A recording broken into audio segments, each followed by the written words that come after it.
Magandang oras mga kababayan, mga ka-Golden Boy. Totoo talaga na meron na palang warrant of arrest ng ICC para kay Digong. Kasi mismo si Digong sa harap mismo ng mga OFW sa Hong Kong ay umamin na siya ay magpapahuli na at okay lang sa kanya kung hulihin siya kasi may kasalanan siya. Ngayon, ganun din ang palasyo, hindi nagsasabi na fake news ito. Ang sabi ng palasyo ay ready sila sa lahat ng kung ano mang mangyayari. Kaya sa kanyang mga sagot ng palasyo, ibig sabihin ay totoo ngang merong warrant of arrest. Kasi mismo si Jay Ruiz ng Office of Communication ng Presidente ay nagsabi na narinig nila totoo na merong warrant of arrest galing sa ICC. Kaya ito ang iniantay ngayon ng sambayan ng Pilipino. Ngayon, panoorin muna natin itong video niya sa Hong Kong, sa kanyang rally doon, sa kanyang mga supporters na OFW, pero hindi lahat ng OFW sa Hong Kong ay supporters ni Digong. Siguro mga 1/4 of OFW sa Hong Kong ay DDS. Kasi sa susunod na video na ito, ipapakita ko sa inyo na sinalubong si Saramaw. Saramaw daw ang sigaw ng mga OFW. Dalawang faksyon ang sumalubong kay Sara pagdating sa Hong Kong. Isa ang pro Saramaw at isa ang anti Saramaw. Kaya papakita ko sa inyo ang video na yon bukas. At makikita nyo na talagang nagugulat si Sara. Ang daming sumalubong sa kanya na nagsisigaw ng impeach, impeach, impeach. In the meantime, atin mo na panoorin tong video ni Digong sa kanyang piling-pili na rally at piling-pili ng mga audience sa Hong Kong. Ito yung kanyang totoong mga loyalista na mabibilang lang din. Okay, so ito ang video courtesy sa atin ng ating ka-vlogger sa iyong araw. Grabe, nakakagulat ito. Hindi akalaing sasabihin ito ng dating Pangulong Rodrigo Duterte dahil may inamin siya sa Hong Kong tungkol sa pag-aresto ng ICC sa kanya at ito ang nakakagulat. Malacanang nagsalita na. Nakahanda ang gobyerno sa anumang maaaring mangyari. Yan ang pahayag ni Presidential Communications Office Secretary Jay Ruiz kasunod namang hindi pa kumpirmadong ulat na may arrest warrant ng International Criminal Court o ICC laban kay dating Pangulong Rodrigo Duterte. Isang pahayag ang binitawan ni dating Pangulong Rodrigo Duterte sa harap ng ating mga kababayan sa Hong Kong at ito ang gumulat sa marami. Pero bago natin pag-usapan ang kanyang nakakagulat na revelasyon, balikan muna natin kung bakit siya hinahabol ng International Criminal Court. Pero nitong huli, lumakas ang ugong-ugong. May warat ng araw laban sa kanya. Ngunit ano ang sagot ng dating Pangulo? Sa isang hindi inaasahang pahayag, diretsahang sinabi ni Duterte, ang balita ko, may warat daw ako.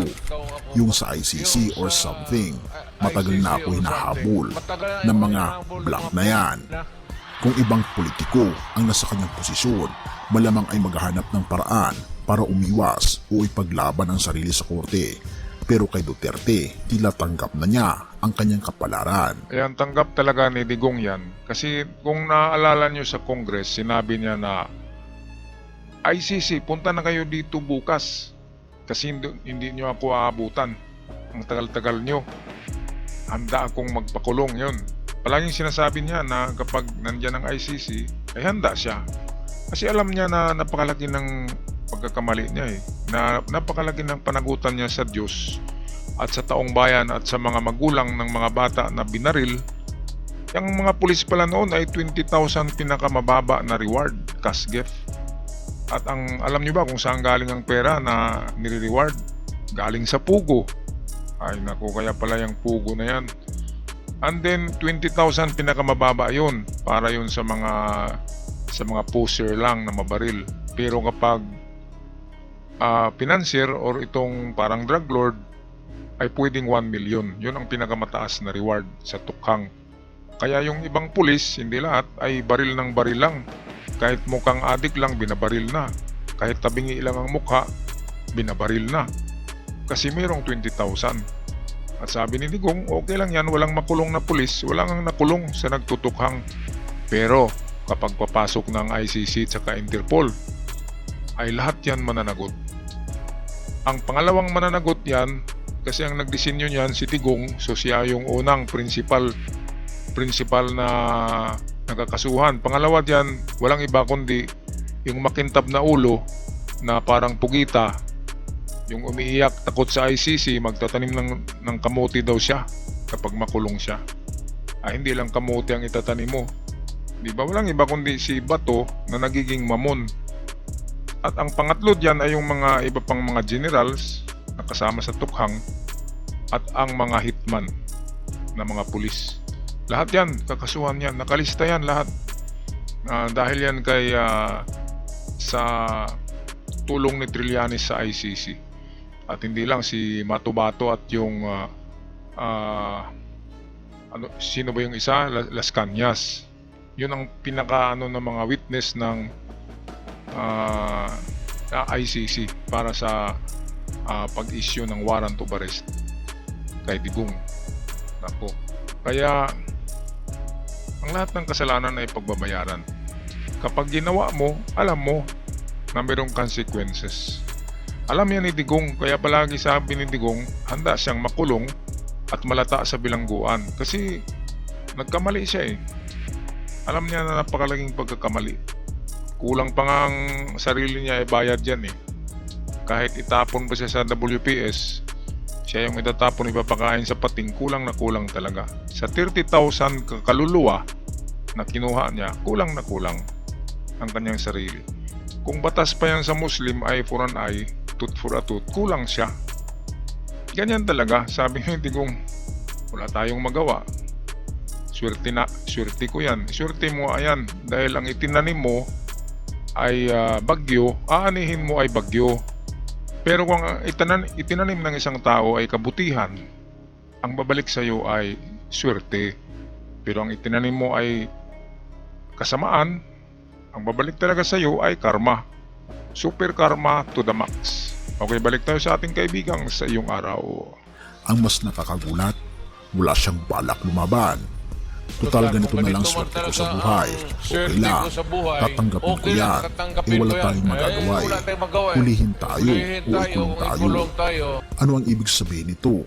Isa ba itong paraan ng paninindigan o simpleng pagkilala na wala siyang magagawa sa sitwasyon? Mas lalong nagkaroon ng tensyon ang usapin nang biglang nagsalita ang Malacanang. Ayon sa Malacanang, we've heard that an arrest warrant has been issued. Ayon kay President Communications Office, PCO Secretary J. Ruiz, nakarating na rin sa kanila ang balita ukol sa umano'y arrest warrant. Ayan, so totoo talaga, nakarating eh. Magsabi ba niyan si J. Ruiz kung hindi totoo na nakarating na sa kanila? Klarong-klaro yan. Pero, meron ding stand yan ang palasyo, lalo na si PBBM, dahil mabait si PBBM. Si PBBM ay nanatili sa nila Digong, sa kanilang agreement. Di ba ang agreement nila ni Digong na kapag si PBBM ang maging presidente ay hindi siya ipagkanulo sa ICC. Pero paano yan? Inaaway kasi nila si PBBM eh. Kung ano-anong mga pulburon issue, bangag-bangag issue, presidenteng bangag, pinagmumura si PBBM. Kaya yan tuloy, di ba? Ikaw ba ang patalsikin ng nila Duterte kung hindi ka magagalit, di ba? At ipapatay pa yung pamilya mo, yung asawa mo, yung pinsan mo, pati ikaw, di ba? Ay kahit sino, di ba? Mag-retaliate talaga, retaliation at retribution. Yan yung nangyari. Kasi minamadali nila kakaupo pa lang ni PBBM sa pagka-presidente. Papatalsikin, gumagawa na si Digong ng issue, pulburon at kung ano-ano pa bangag-bangag. Diba? Kahit si Maricel Soriano nasali pa sa issue. Grabe ng mga tao yan.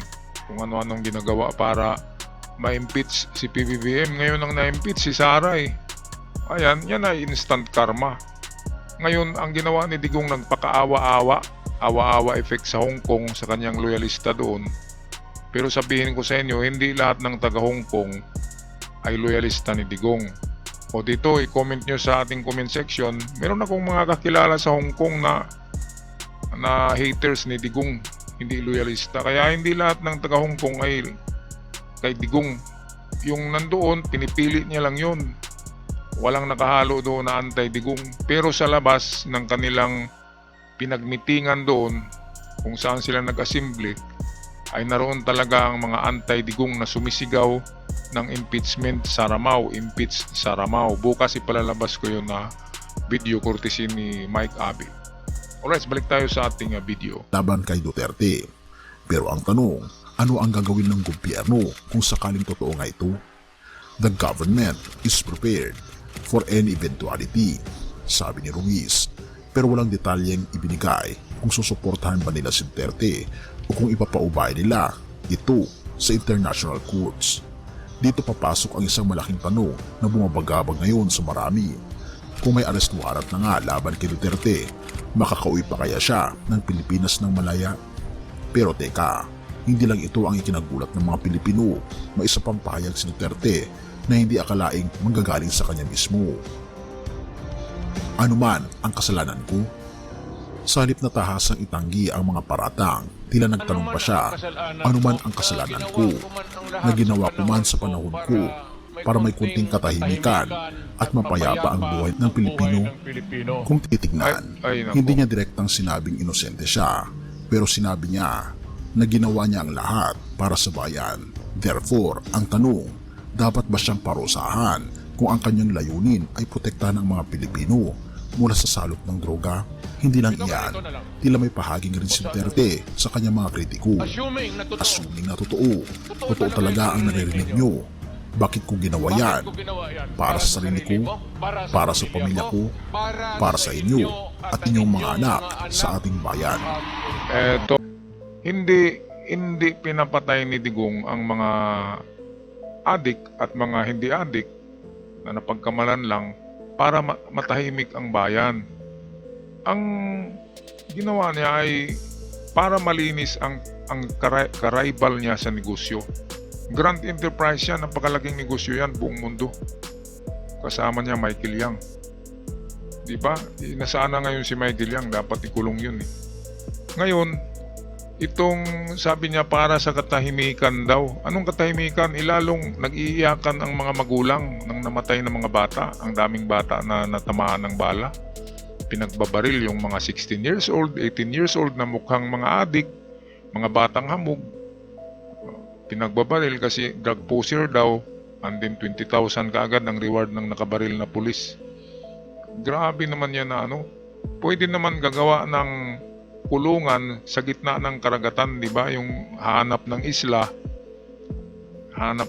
na malayo sa kabihasnan, doon itapon yung mga drug addict hanggang sa mamatay sila ng natural na sakit. Hindi yung pagbabarilin. Kasi Diyos lang ang may karapatang kumuha, bumawi ng buhay ng tao. Yan talaga ang malaking kasalanan ni Digong. Pangalawang pinakamalaking kasalanan, ang pagbinta niya ng WPS at ng Palawan sa China. Hindi man bininta na binigyan siya ng pera, kundi gentleman's agreement. Merong mga agreement dyan na kung ano ang makuha ay 50-50 sila ng China. Kaya ang masama ay pinapasok niya ang mga Chinese. Nag-umpisa yan sa Pugo. Kung hindi niyo alam, di ba? Pinasok tayo ng Pugo. Ang dami ng Pugo City sa Pilipinas. At hindi lang pinasok din ang WPS ang ating karagatan. Hanggang Palawan, hanggang Zambales, pinasok na tayo. Dahil dito sa taong ito. Ngayon, nagmamakaawa siya, kaawa-awa effect. Kung hindi mo talaga alam ang kasalanan nito, maawa ka talaga dito. Pero hindi nyo alam kung ano ang sa likod niyan. Grabe yan. Grabe na tao. Kung magpakinggan nyo ang mga sinasabi nila Matubato at Las Cañas, ay malalaman nyo kung ano. Di ba? Okay, so tapusin natin ang video. Hindi niya direktang sinabing inosente siya, pero sinabi niya na ginawa niya ang lahat para sa bayan. Therefore, ang tanong, dapat ba siyang parusahan kung ang kanyang layunin ay protektahan ng mga Pilipino mula sa salop ng droga. Hindi lang iyan, tila may pahaging rin si Duterte sa kanyang mga kritiko. Assuming na totoo. Totoo talaga ang naririnig nyo. Bakit ko ginawa yan? Para sa sarili ko, para sa pamilya ko, para sa inyo at inyong mga anak sa ating bayan. Ang malaking tanong, kaibigan, lulusog ba ang ICC sa Pilipinas? O kung saan nilang kukunin si Duterte saan man ito naroroon? Sa ngayon, wala pang opisyal na kumpirmasyon mula sa ICC kung may arrest warrant nga laban kay Duterte. Pero kung totoo ito, papayagan ba ng gobyerno ng Pilipinas na mahuli ang dating Pangulo? O ipaglalaban nila ito bilang isang isyu ng soberanya? Ano sa tingin mo, kaibigan? Dapat bang harapin ni Duterte ang ICC? O dapat bang ipaglaban siya ng gobyerno ng Pilipinas? Ayan, napakalaking kahibangan na tanong yan na ipaglalaban si Digong ni PBBM. Ipaglalaban ba siya ni Claire de Castro? Ipaglalaban ba siya ni Hontiveros? Di ba? Napakalaking kalukuhan. Ang sabi ni Attorney Claire ay Interpol ang makipag-usap sa palasyo, hindi ICC, kasi wala ngang hindi nga tayo membro ng ICC kasi tinanggal ni Digong ang membership natin. Kaya ang ginawa ngayon ng ICC ay binigay sa Interpol ang red notice. Kapag red notice, hulihan na yan, huliin na. At Interpol na ang papasok sa Pilipinas kasi legal naman ang Interpol na kahit saang bansa ay makapasok ang Interpol. Kasi international police ang mga yan, sila yung huli ng may mga international na krimen na sakop ng ICC. Kaya hindi ICC, hindi pulis ng ICC ang papasok sa Pilipinas, kundi ang Interpol. Alam naman natin kahit sinong celebrity, kahit sinong malaking tao, kapag Interpol ang huli, walang magawa. Di ba? O ngayon, palaging sinasabi ng mga DTS, hindi mahuli yan kasi walang jurisdiction. Yan ang sinasabi ni Digong palagi, walang jurisdiction. Ang Interpol pa, may jurisdiction ba ang Interpol? Kahit saan papasok yan. Yan ang katotohanan yan. Kaya si Digong na mamaalam doon sa Hong Kong na mamakaawa, at least kung makulong siya, mayroong mga maawa sa kanya na hindi namatayan ng tukhang. Di ba sabi niya, katahimikan daw ang tukhang. Katahimikan ba yung umiiyak yung mga magulang na namatay ang mga anak? Na napaka-inosente, bumili lang ng suka, binaril na. Grabe, inutusan lang na bibili ng ulam, binaril na. Kasi mukhang adik, grabe naman yan. Siyempre yung mga dukha, mukhang mga adik yan. Kasi marungis, madumi, tingnan. Pero hindi lahat ng marumi tingnan ay adik at puser, di ba? Kahit puser ka at adik, kahit nagra-rugby ka, ay yan na ba ang rason para barilin ka? Mayroong rehabilitation, di ba? I-rehab yan, ikulong. At kung talagang baliw na, idadalhin doon sa sa lugar ng mga baliw, sa sanitarium. At kung talagang hindi na pwede, ay usgahan na yan ng doktor, di ba? Hindi yung pagbarilin mo. At ang reward money ay galing pala sa pugo. Grabe, 20,000 pinaka maliit na reward, up to 1 million. Kaya nga, marami ang bumaril. Yung bumaril din na pulis, gumagamit din yun eh. Kaya mo bang makakatulog ka ba niyang bumaril ka ng tao na walang kasalanan? Okay lang kung nagipagbakbakan sa gera na rebelde, pwede mong barilin. Pero sibilyan, walang armas, pinagbabaril. Hindi ka talaga makakatulog dyan. Maliban kung adik din na pulis, di ba? Okay, so ako'y paalam na. Bukas makikita nyo ang video kung saan pinagsigawan si Sara Mao mismo sa harapan pagdating ni Sara sa Hong Kong sa airport. Naroon na yung mga anti-Digong na mga taga Hong Kong at pinagsigawan si Sara. Kaya nandilat ang mata ni Sara, nagugulat. Akala ni Sara ay welcome sila doon. Nandoon lang pala, piling-pili lang yung mga supporters nila sa isang lugar na sarado. Diba? Kasi papasok yung mga anti-Duterte. Kaya ito na talaga ang nangyayari ngayon. Dumating ng paghukom hindi mapipigilan. Maraming salamat sa Panginoon. At maraming salamat din sa lahat sa inyong panonood sa ating video at feel free to comment sa ating comment section. Ako'y magpaalam na hanggang sa muli. God bless the Philippines.